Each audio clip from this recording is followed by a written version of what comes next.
tous, on se retrouve aujourd'hui avec un nouveau tuto. Alors il s'agit de réaliser un tote bag mais géant. Alors vous pouvez l'utiliser pour aller aux courses, pour aller à la plage, un petit peu comme vous le souhaitez. Je l'ai voulu grand, c'est volontaire. Parce que du coup il a une grande capacité. On peut mettre, donc là j'ai mis des serviettes de bain pour que vous puissiez voir la capacité. Là je dois être à 7 ou 8 serviettes de bain. Du coup, il a une très grande capacité. Bon, après, il est entièrement doublé comme ceci. J'ai voulu les anses assez longues pour pouvoir le porter à l'épaule. Et ensuite, donc, il est aussi compact parce que du coup, je ne l'ai pas thermocollé. Donc, si on veut, on peut le ranger dans notre sac pour le transporter. Voilà, donc pour le réaliser, c'est à nous. Alors, pour le matériel, il nous faut 2 morceaux de sangle, comme ça. Alors, moi, j'ai pris de la sangle qui mesure 80 cm de long chacune. Donc, 2 sangles de 80. Pour la simple et bonne raison que je veux le mettre en fait autour de mon épaule pour pouvoir le transporter. Parce que j'aime pas trop transporter les gros sacs à la main. Je préfère le transporter au-dessus de mon épaule. Donc du coup, j'ai agrandi ma sangle et j'ai fait une sangle de 80 cm. Donc 80 et 80, il vous faut 160 cm de sangle. Ensuite, il vous faut 4 coupons. Alors moi, pour l'extérieur, j'ai décidé de prendre du coton enduit. Vous pouvez prendre du coton, du jean, du simili-cuir. Vous prenez ce que vous souhaitez. Moi, j'ai juste pris du coton enduit parce que c'est plus facile à nettoyer. Je mets un petit coup d'éponge et puis on est tranquille. Donc, l'extérieur, ce sera 2 coupons comme ça, de coton enduit. Et l'intérieur, je vais la faire toute simple en coton. Alors, ce sont des coupons qui mesurent chacun 50 cm par 67. Donc, on est à 50 comme ça et 67 comme ceci.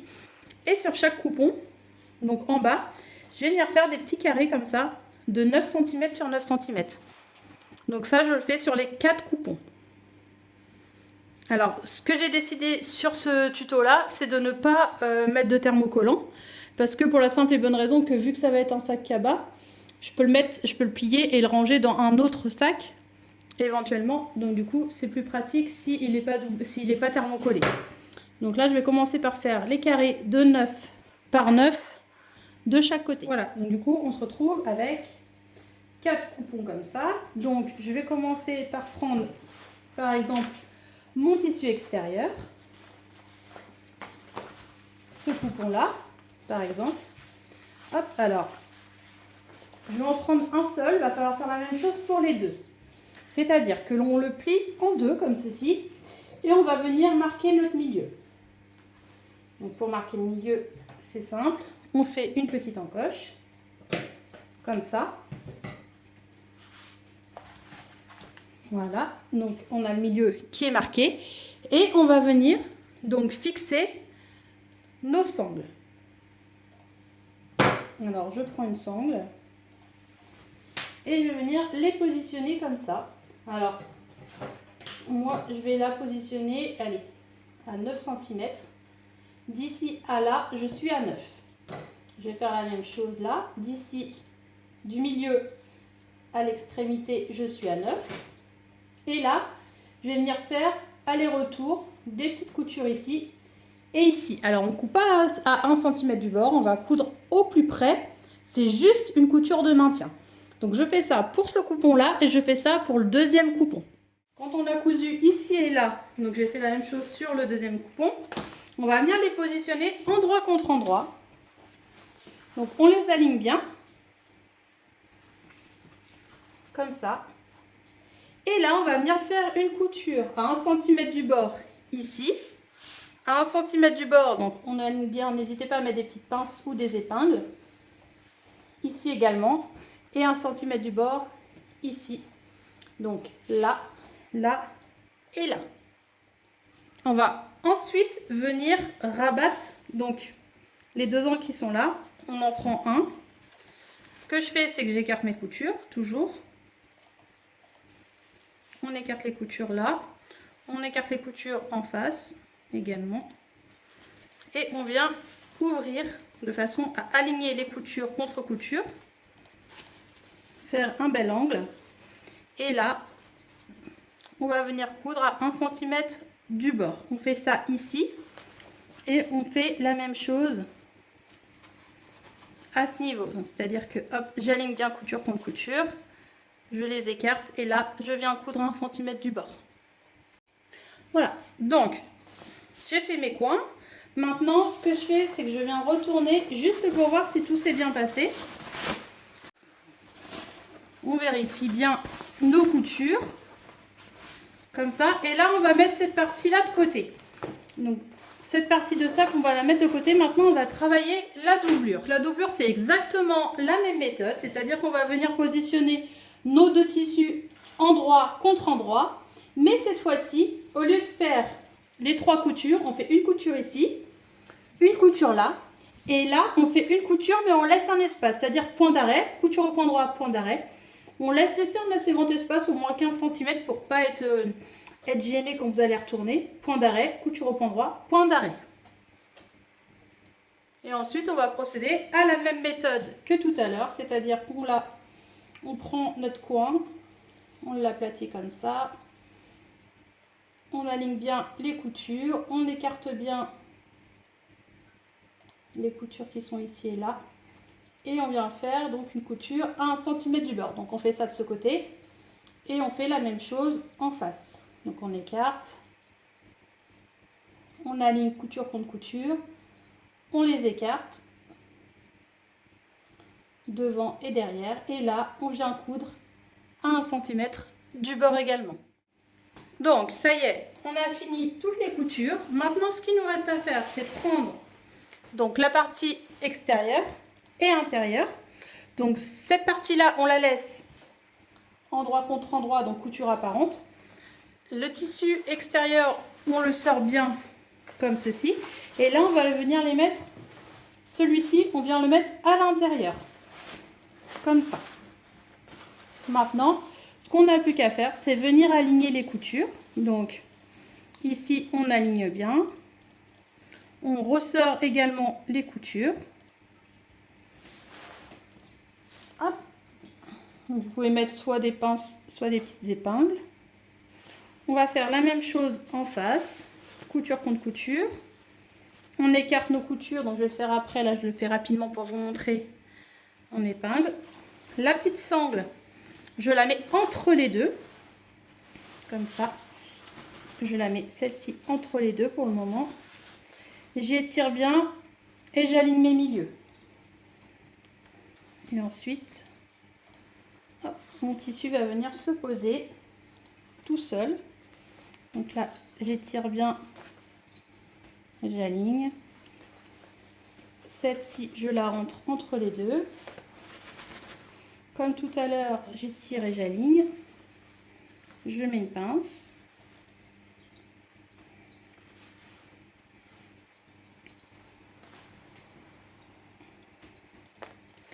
Et je fais ceci, donc tout le tour. Et ensuite, une fois que j'ai bientôt fixé, je vais venir faire une couture, hop, à 1 cm du bord, tout autour. Là, je fais tout le tour et je fais une couture à 1 cm du bord. Voilà, donc maintenant que j'ai fait ma couture tout autour, ce que je fais, alors moi ce que je fais, on n'est pas obligé de le faire, mais moi ce que j'aime bien faire, c'est mettre, fixer la doublure avec le tissu extérieur. Donc pour ce faire, je sors bien mes coins, donc les 4. Ça c'est une étape facultative, vous n'êtes pas obligé de le faire, mais moi j'aime bien le faire parce que ça permet de fixer donc la doublure avec le tissu extérieur. Alors on prend cette partie là et cette partie là, on les rabat l'un sur l'autre comme ça. Et là ce que je fais, c'est que je les mets comme ça, donc le pli est au milieu, hop, je les mets comme ça, et là je vais faire une couture, juste une couture de maintien, donc pas à 1 cm du bord, à 5 mm, je fais une couture et ça permet de tenir la doublure avec le tissu extérieur. Donc je fais ça de ce côté, je vais mettre une petite épingle, une petite pince. Je fais ça ici. Et de l'autre côté, donc je vais retourner, je fais exactement la même chose. Je prends cette partie, je prends, tac, cette partie-là. Ici, je viens plier, je les rabats l'un sur l'autre, comme ça. Donc je peux venir également épingler. Et là, je viens faire une petite couture de maintien à 5 mm du bord, juste pour maintenir. Donc du coup, normalement, on a une allure comme ça. On a le tissu extérieur par là, le tissu doublure, et puis les coins sont maintenus l'un avec l'autre. C'est juste pour permettre à la doublure de bien se coller au tissu extérieur. Et maintenant, donc ce qu'on vient faire, c'est chercher l'ouverture qui est là et on retourne notre sac.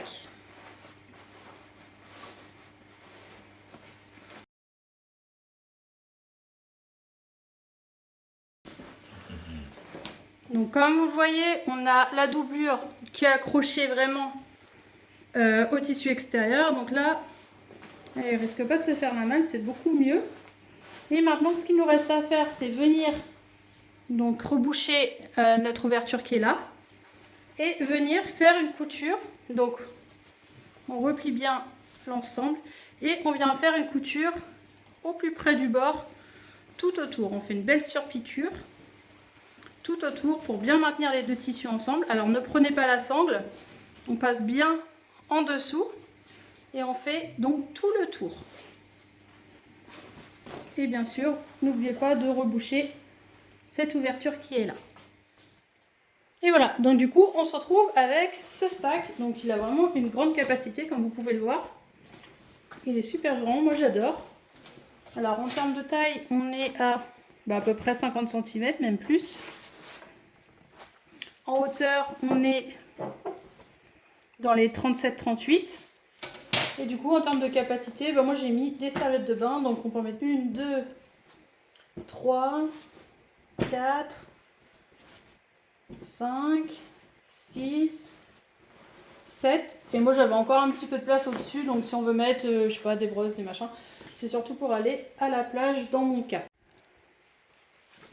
On peut aussi, hop, donc vu qu'il n'est pas thermocollé, il est super flexible. Donc c'est-à-dire que si j'ai envie de le ranger dans un autre sac, je le plie pour qu'il ne prenne pas de place. Donc voilà, il est aussi super compact. C'est génial parce que du coup, on peut l'emporter partout. Donc j'espère que ce petit tuto vous a plu. N'hésitez pas à mettre des pouces bleus. Vous pouvez vous abonner à ma chaîne. Je vous fais plein de gros bisous et je vous dis à très vite. Gros bisous!